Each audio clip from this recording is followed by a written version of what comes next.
Prilikom cyber napada u Koreji na firmu Korea Hydro and Nuclear Power vidjelo se da su hakeri ukrali i objavili niz informacija, možda s namjerom da podignu svijest javnosti o problemima nuklearne industrije. Firma je organizirala vježbe poput ove u cilju jačanja svoje obrane. Hakeri se najčešće fokusiraju na računare za kontrolu kritičnih industrijskih procesa, a to zabrinjava stručnjake na nuklearnom samitu u Washingtonu, jer posljedice takvih napada mogu biti vrlo značajne što se oštećenja opreme i prekida usluge potrošačima tiče. Cyber napadi na nuklearna postrojenja se dešavaju. To nije fantazija ili hipotetična situacija. To se dešava u stvarnom životu.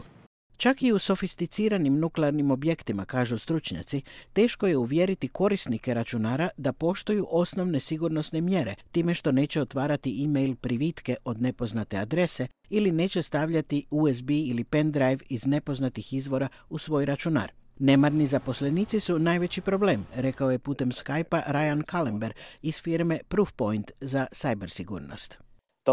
Lekcija koju možemo izvući je da su uvijek ljudi najslabija karika u lancu.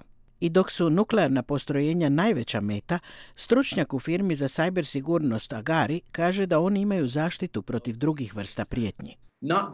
To nije zbog toga što je nuklearna industrija toliko sigurna od napada, nego zato što oni zapravo imaju mnoge kontrole i prepreke za sprečavanje. U očekivanju daljih napada, studija Nuklearnog industrijskog samita zaključuje da industrija mora promijeniti kulturu od fokusiranja na poštovanje pravila na aktivno traženje ranjivosti, kreativno i aktivno kao što rade hakeri.